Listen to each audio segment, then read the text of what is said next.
April mangada mitai amasung Kuki lupsingi Delhi mifam shatkani haiba yaure saloi haibasu yaure.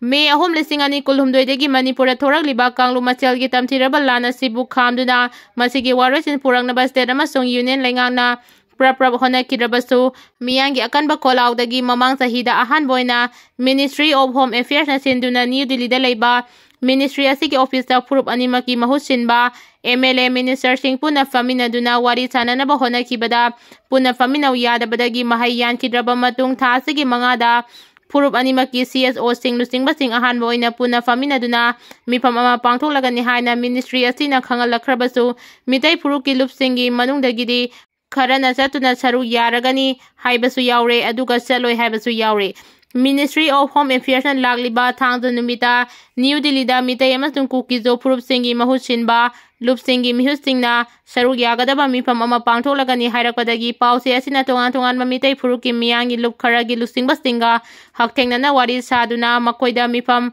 asigidama official oina khangalaglaglagana mihut kana saru yarugani haiba yauna mifam asida saru yarubada makoigi maikaidagi kari karamba wafam sing Puthok lugadage haibna singba hanglubada sahi kayagi mamangdagi Manipurgi apunba ngamkhagi saktam kaiba yaroi haibana amata ngairaba pandam oirakiba All Manipur United Club Organization amukogi president Phairojam Nando luangna pauche asida hai amukogi oinadi mihut ahumna saruk yarunabagi damak sem sare mifam asida saruk yanabagi damak aiba serol invitation oina pirakpadi nate adubu Ministry of Home Affairs ki maikedagi Telephone phone da khangalakibani maram asina amukogi maikedagi mihut ahum chatuna mifam asida saruk yarugani hairi Amaromda sahi ani fajilaklaba Manipurgi tamthiraba lana sigi warasin puraknaba makhal kayagi thodang lawrakpada natana Manipurgi puwariga sagonarakpa ngamkhagi saktam kaihanba yaroi haiduna Phaigak phaina lebliba Coordinating Committee on Manipur Integrity Kokomigi Coordinator Khuraidam athaubada hanglubadadi Kokomigi maikaidagidi mifam asida saruk yaroi hairaki aduga apunma Manipur kanba imalub Amkilgi President El Nganbida hanglubada aikoida mifam asigi damak pau pirakpa natraga invitation pirakpa leitaba maramna aikoidi saloi kanaga wari sanagadoino haina onsinduna hanglaki President Putin hatnaba honarakre rally selingai manungda limousine car amada bom pokai helaktuna Russiagi President Vladimir Putin bo hatnaba honarakre hairi The Sun gi report amagi matungina Putin bo hatnaba honarakiba adu karamba lumna tawkibanu haiba haudik fawbagi oina chapchana khangba ngamdri adubu Russia da Putin bu yadaba miyoi amadi lupkaya amadi lei hairi CM Bangalore gi Choukidar bedroom da siduna leiramle ngasi Ayuk Chief Minister gi Bangalore da Choukidar oina leiba Nepali ama mahaki bedroom da siduna leiramle Police tagi fangba paw da siduna leiramliba Choukidar adugi maming Rakesh Thapa sahi Chennkhre Junta apokpa Prem Thapa kawi Nepal dagini mahagasi habitual drucker ni hairi thodok adu mari lainana Imphal Police Station na case ama lokale asi bhaksang adu Nepal gi mahaki imung manung laklaga postmortem taunaba rims morta thamni hairi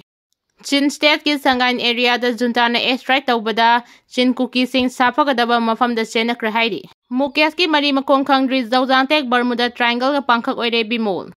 Mamang thagi tara taruk dagi ngasi fauban naha oiriba luangte Mukesh kauba nupa macha ama mari makong khangba ngamdana leiri Zawjangtek hairiba mafam asi Bermuda Triangle ga pangkhak oire haina MP Dr. Angomcha Bimol na phongdokhre wafam asi ngasi Lok Sabha mifam chatharakiba aduda 0 hour da MP Bimol na phongdokhibani 0 hour gi khudongchaba lawduna haudik mari makong khangdana leiriba luangte Mukesh matangna pukhalakiba warolda Bimol akoidamna haiki Zawjangtek hairiba mafam asida haudik tholiba irang asigi manung chana Linthoi ngambi amadi Hemanjit kauba naha anisu mangkibagi thodok leikre luangte Mukesh haudik fawba thiba khangdana leiri amadi Zawjangtek hairiba mafam asigi manakta yaukre haiba mahagi khongul libada khangba ngamkhrabani mafam asi hek khangkibaga thiba khangdana Bermuda Triangle haiba mafam aduga chapmanare mahakna hai Manipurda President role thamlaba fawba asigumba thodok asi makhatana adumak thokli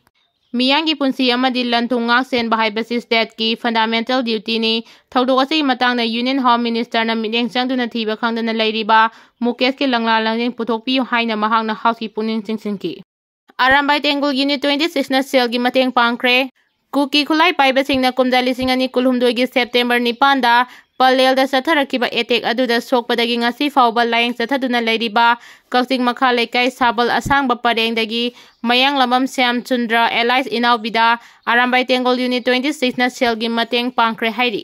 Arambai ꯇꯦꯡꯒꯣꯜꯒꯤ ꯂꯨꯆꯤꯡ ꯄꯨꯔꯦꯜ ꯀꯣꯔꯉꯥꯝꯕ ꯈꯨꯃꯟꯒꯤ ꯂꯤꯁꯤꯡ ꯃꯈꯥꯗ ꯇꯦꯡꯕꯥꯡ ꯁꯦꯟꯐꯝ ꯈꯨꯠꯁꯤꯟꯅꯕ ꯑꯗꯨꯒ ꯃꯔꯤ ꯂꯩꯅꯅ AT unit 26 ꯀꯛꯆꯤꯡꯒꯤ ꯁꯦꯀꯦꯟ and common ꯔꯣꯃꯦꯁꯅ ꯍꯥꯏ ꯂꯥꯏꯕꯛ ꯊꯤꯕ ꯊꯧꯗꯣꯛ ꯑꯗꯨꯅ ꯃꯔꯝ ꯑꯣꯏꯔꯒ ꯁ꯭ꯌꯥꯝꯆꯨꯟꯗ꯭ꯔ ꯉꯁꯤ ꯐꯥꯎꯕ ꯆꯠꯄ ꯉꯝꯗꯅ ꯂꯩꯔꯛꯂꯤꯕꯅꯤ꯫ ꯀꯨꯀꯤ ꯈꯨꯠꯂꯥꯏ ꯄꯥꯏꯕꯁꯤꯡꯅ ꯂꯥꯟꯗꯥꯗꯨꯅ ꯂꯝꯗꯝ ꯑꯁꯤꯒꯤ ꯑꯄꯨꯟꯕ ꯁꯛꯇꯝ ꯊꯨꯒꯥꯏꯅꯕ ꯍꯣꯠꯅꯔꯛꯄꯗ ꯃꯔꯩꯕꯥꯛ ꯃꯔꯝꯗ ꯉꯥꯛꯅꯕ ꯍꯣꯠꯅꯕꯗ ꯑꯁꯣꯛ ꯑꯄꯟ ꯌꯥꯎꯈꯤꯕꯁꯤꯡ ꯉꯁꯤꯗꯤ ꯃꯔꯅꯥꯏ ꯇꯥꯍꯧꯕꯒꯤ ꯐꯤꯚꯝ ꯑꯃꯗ ꯂꯥꯛꯂꯦ꯫ ꯃꯁꯤꯃꯛ ꯌꯥꯝꯅ ꯂꯥꯏꯕꯛ ꯊꯤꯕꯅꯤ꯫ ꯁꯤꯔꯨꯏ ꯂꯤꯂꯤ ꯐꯦꯁꯇꯤꯚꯦꯜ ꯄꯥꯡꯊꯣꯛꯅꯕ ꯃꯤꯐꯝ ꯄꯥꯡꯊꯣꯛꯈ꯭ꯔꯦ꯫ ꯀꯨꯝꯖꯥ 2015ꯒꯤ ꯑꯣꯏꯅ ꯁꯤꯔꯨꯏ ꯂꯤꯂꯤ ꯐꯦꯁꯇꯤꯚꯦꯜ ꯄꯥꯡꯊꯣꯛꯅꯕꯒꯤꯗꯃꯛ ꯐꯦꯁꯇꯤꯚꯦꯜ ꯑꯁꯤꯒꯤ ꯑꯣꯔꯒꯅꯥꯏꯖꯤꯡ ꯀꯃꯤꯇꯤꯒ ꯃꯅꯤꯄꯨꯔꯤ ꯒꯚꯔꯅꯔ ꯑꯖꯌ ꯀꯨꯃꯥꯔ ꯕꯍꯥꯂꯥꯒ ꯑꯍꯥꯟꯕ ꯃꯤꯐꯝ ꯑꯃ ꯏꯝꯐꯥꯜꯒꯤ ꯔꯥꯖ ꯚꯕꯟꯗ ꯄꯥꯡꯊꯣꯛꯈ꯭ꯔꯦ꯫ ꯒꯚꯔꯅꯔ ꯑꯖꯌ ꯀꯨꯃꯥꯔ ꯕꯍꯥꯂꯥꯅ ꯆꯦꯌꯔ ꯂꯧꯗꯨꯅ ꯑꯍꯥꯟꯕ ꯑꯣꯏꯅ ꯄꯥꯡꯊꯣꯛꯈꯤꯕ ꯃꯤꯐꯝ ꯑꯗꯨꯗ ꯇꯣꯉꯥꯟ ꯇꯣꯉꯥꯟꯕ ꯂꯨꯞꯁꯤꯡꯒꯤ ꯃꯁꯛ ꯅꯥꯏꯔꯕ ꯃꯤꯑꯣꯏ ꯀꯌꯥꯅ ꯁꯔꯨꯛ ꯌꯥꯗꯨꯅ ꯄꯥꯡꯊꯣꯛꯀꯗꯧꯔꯤꯕ ꯁꯤꯔꯨꯏ ꯂꯤꯂꯤ ꯐꯦꯁꯇꯤꯚꯦꯜ ꯑꯁꯤ ꯃꯄꯨꯡ ꯐꯥꯅ ꯄꯥꯡꯊꯣꯛꯅꯕ ꯑꯃꯁꯨꯡ ꯄꯥꯡꯊꯣꯛꯄꯗ ꯂꯧꯈꯠꯐꯝ ꯊꯣꯛꯄ ꯊꯕꯛꯁꯤꯡ ꯂꯧꯈꯠꯃꯤꯟꯅꯅꯕ ꯀꯨꯞꯅ ꯈꯟꯅꯈꯤ꯫ ꯃꯤꯐꯝ ꯑꯗꯨꯗ ꯃꯄꯨꯡ ꯑꯣꯏꯅ ꯁꯦꯀ꯭ꯌꯨꯔꯤꯇꯤ, ꯍꯣꯁꯄꯤꯇꯥꯂꯤꯇꯤ, ꯇ꯭ꯔꯥꯟꯁꯄꯣꯔꯠ, ꯏꯟꯐ꯭ꯔꯥꯁ꯭ꯇꯔꯛꯆꯔ ꯑꯃꯁꯨꯡ ꯀꯜꯆꯔꯦꯜ ꯄ꯭ꯔꯣꯒ꯭ꯔꯥꯝꯅꯆꯤꯡꯕꯒꯤ ꯃꯔꯝꯗ ꯌꯥꯝꯅ ꯀꯨꯞꯅ ꯈꯟꯅꯈꯤ ꯍꯥꯏꯔꯤ꯫ ꯂꯅꯥꯏ ꯐꯥꯔꯝ ꯄ꯭ꯔꯣꯖꯦꯛ X ꯀꯧꯕ ꯑꯃꯅ ꯃꯁꯥꯒꯤ ꯁꯦꯟꯗꯟ ꯂꯝꯕꯤꯒꯤ ꯑꯣꯏꯅ ꯊꯥꯕꯜ ꯆꯣꯡꯕ ꯀꯌꯥ ꯁꯤꯜꯂꯛꯈꯤꯕ ꯑꯃꯗꯤ ꯍꯟꯗꯛꯀꯤ ꯑꯦꯄ꯭ꯔꯤꯜ 5ꯗ ꯁꯤꯟꯕ ꯊꯥꯕꯜ ꯆꯣꯡꯕꯒ ꯃꯔꯤ ꯂꯩꯅꯅ ꯗꯦꯜꯂꯤ ꯃꯤꯇꯩ ꯀꯣꯑꯣꯔꯗꯤꯅꯦꯇꯤꯡ ꯀꯃꯤꯇꯤ (DMCC)ꯅ ꯗꯤꯜꯂꯤ ꯄꯨꯂꯤꯁꯇ ꯀꯝꯄ꯭ꯂꯦꯟ ꯐꯥꯏꯜ ꯇꯧꯔꯛꯈ꯭ꯔꯦ꯫ ꯊꯥꯕꯜ ꯆꯣꯡꯕ ꯑꯁꯤꯕꯨ ꯊꯤꯡꯕꯤꯌꯨ ꯑꯃꯁꯨꯡ ꯁꯤꯜꯂꯤ ꯂꯥꯡꯂꯤꯕ ꯃꯤꯁꯤꯡ ꯐꯥꯕꯤꯌꯨꯅ ꯗꯤꯃꯥꯟ ꯇꯧꯔꯛꯈ꯭ꯔꯦ ꯍꯥꯏꯔꯤ꯫ ꯀꯪꯒ꯭ꯔꯦꯁꯅ ꯕꯤꯖꯦꯄꯤꯗ ꯃꯔꯥꯜ ꯁꯤꯔꯛꯂꯤ꯫ ꯃꯅꯤꯄꯨꯔꯗ ꯄ꯭ꯔꯁꯤꯗꯦꯟ ꯔꯨꯜ ꯊꯝꯕꯒꯤ ꯄ꯭ꯔꯣꯀ꯭ꯂꯦꯃꯦꯁꯟ ꯔꯤꯖꯣꯂꯨꯁꯟ ꯅꯝꯂꯧ ꯂꯧꯕꯒꯤ ꯊꯧꯑꯣꯡ ꯑꯁꯤ ꯑꯁꯣꯛꯄꯗ ꯊꯨꯝ ꯆꯥꯏꯕ ꯑꯣꯏꯅ ꯊꯣꯛꯀꯅꯤ ꯍꯥꯏꯅ ꯀꯪꯒ꯭ꯔꯦꯁꯅ ꯕꯤꯖꯦꯄꯤꯗ ꯃꯔꯥꯜ ꯁꯤꯔꯛꯂꯤ꯫ ꯊꯧꯑꯣꯡ ꯑꯗꯨ ꯌꯥꯅꯤꯡꯗꯕ ꯐꯣꯡꯗꯣꯛꯂꯗꯨꯅ ꯀꯪꯒ꯭ꯔꯦꯁꯀꯤ ꯀꯝꯃ꯭ꯌꯨꯅꯤꯀꯦꯁꯟꯒꯤ ꯖꯦꯅꯔꯦꯜ ꯁꯦꯀ꯭ꯔꯦꯇꯔꯤ ꯏꯟꯆꯥꯔꯖ ꯖꯣꯏ ꯔꯥꯝ ꯔꯥꯃꯦꯁꯅ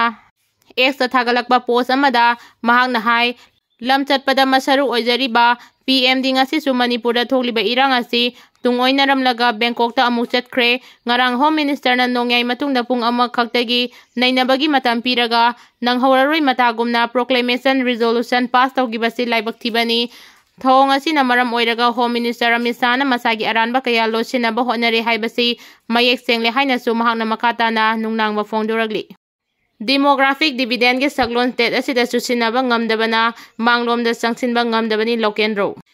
ꯏꯟꯗꯤꯌꯥꯗ ꯑꯣꯏꯔꯛꯂꯤꯕ ꯗꯤꯃꯣꯒ꯭ꯔꯥꯐꯤꯛ ꯗꯤꯚꯤꯗꯦꯟꯒꯤ ꯁꯛꯂꯣꯟ ꯑꯁꯤ ꯃꯅꯤꯄꯨꯔꯗ ꯆꯨꯁꯤꯟꯅꯕ ꯋꯥꯠꯄ ꯃꯔꯝꯅ ꯃꯥꯡꯂꯣꯝꯗ ꯆꯪꯁꯤꯟꯕ ꯉꯝꯗꯕꯗꯒꯤ ꯐꯤꯚꯝ ꯑꯃ ꯂꯥꯛꯄꯅꯤ ꯍꯥꯏꯅ ꯃꯅꯤꯄꯨꯔ ꯌꯨꯅꯤꯚꯔꯁꯤꯇꯤꯒꯤ ꯚꯥꯏꯁ ꯆꯥꯟꯁꯦꯂꯔ ꯄ꯭ꯔꯣꯐꯦꯁꯔ ꯑꯦꯟ ꯂꯣꯀꯦꯟꯗ꯭ꯔꯣꯅ ꯐꯣꯡꯗꯣꯛꯈ꯭ꯔꯦ꯫ Coordinating committee on Manipur integrity (ꯀꯣꯀꯣꯃꯤ)ꯅ ꯃꯅꯤꯄꯨꯔ ꯌꯨꯅꯤꯚꯔꯁꯤꯇꯤꯒꯤ department of law, department of political science, department of south east Asian studies ꯑꯃꯗꯤ ꯀꯣꯂꯦꯖ ꯗꯤꯄꯥꯔꯠꯃꯦꯟꯠ ꯀꯥꯎꯟꯁꯤꯜꯒ ꯄꯨꯟꯅ ꯈꯨꯠꯁꯝꯅꯗꯨꯅ ꯗ ꯃꯅꯤꯄꯨꯔ ꯀ꯭ꯔꯥꯏꯁꯤꯁ ꯍꯥꯏꯅ ꯃꯤꯡꯊꯣꯟꯕ ꯅꯣꯡꯃꯒꯤ ꯑꯣꯏꯕ ꯑꯦꯀꯥꯗꯦꯃꯤꯛ ꯗꯤꯁꯀꯣꯔꯁꯀꯤ ꯊꯧꯔꯝ ꯑꯃ ꯌꯨꯅꯤꯚꯔꯁꯤꯇꯤ ꯑꯃꯒꯤ ꯀꯣꯔꯠ ꯍꯣꯜꯗ ꯄꯥꯡꯊꯣꯛꯈꯤꯕꯗ ꯄ꯭ꯔꯣꯐꯦꯁꯔ ꯑꯦꯟ ꯂꯣꯀꯦꯟꯗ꯭ꯔꯣꯅ ꯃꯈꯥ ꯇꯥꯅ ꯍꯥꯏ ꯃꯅꯤꯄꯨꯔꯗ ꯐꯪꯂꯤꯕ ꯗꯤꯃꯣꯒ꯭ꯔꯥꯐꯤꯛ ꯗꯤꯚꯤꯗꯦꯟꯒꯤ ꯆꯩꯊꯦꯡ ꯑꯁꯤ ꯃꯇꯝ ꯁꯥꯡꯅ ꯐꯪꯒꯅꯤ꯫ ꯃꯁꯤꯅ ꯁ꯭ꯇꯦꯠ ꯑꯁꯤꯒꯤ ꯑꯦꯀꯥꯗꯦꯃꯤꯛ ꯑꯃꯁꯨꯡ ꯏꯟꯇꯦꯂꯦꯛꯆꯨꯑꯦꯜ ꯒ꯭ꯔꯣꯊꯇ ꯑꯆꯧꯕ ꯁꯥꯐꯨ ꯑꯃ ꯄꯤꯔꯛꯀꯅꯤ꯫ ꯃꯍꯥꯛꯅ ꯃꯈꯥ ꯇꯥꯅ ꯍꯥꯏ ꯃꯅꯤꯄꯨꯔꯗ ꯊꯣꯛꯂꯤꯕ ꯏꯔꯥꯡ ꯑꯁꯤꯅꯁꯨ ꯂꯝꯗꯝ ꯑꯁꯤꯒꯤ ꯃꯍꯩꯔꯣꯏ ꯈꯨꯟꯅꯥꯏ ꯑꯃꯗꯤ ꯍꯧꯒꯠꯂꯛꯂꯤꯕ ꯅꯍꯥꯁꯤꯡ ꯃꯍꯩ ꯃꯁꯤꯡꯒ ꯃꯔꯤ ꯂꯩꯅꯗꯕ ꯑꯆꯧꯕ ꯁꯥꯐꯨ ꯑꯃ ꯁꯪꯂꯤꯕꯅꯤ꯫ ꯈꯨꯟꯅꯥꯏ ꯑꯁꯤꯒꯤ ꯇꯨꯡꯒꯤ ꯌꯨꯝꯕꯤꯔꯦꯜ ꯑꯣꯏꯒꯗꯧꯔꯤꯕ ꯉꯁꯤꯒꯤ ꯃꯍꯩꯔꯣꯏ ꯈꯨꯟꯅꯥꯏꯗ ꯆꯩꯊꯦꯡ ꯐꯪꯕ ꯍꯥꯏꯕꯁꯤ ꯌꯥꯝꯅ ꯂꯥꯏꯕꯛ ꯊꯤꯕꯅꯤ꯫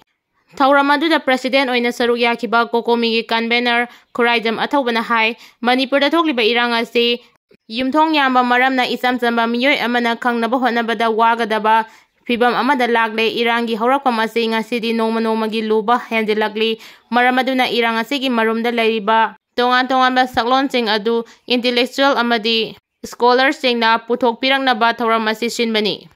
ꯑꯁꯤꯒꯨꯝꯕ ꯊꯧꯔꯝ ꯑꯁꯤꯅ ꯑꯩꯈꯣꯏ ꯄꯨꯟꯅ ꯋꯥꯈꯜ ꯇꯥꯃꯤꯟꯅꯕ ꯉꯝꯒꯅꯤ ꯍꯥꯏꯕꯁꯤ ꯊꯥꯖꯕ ꯂꯩ꯫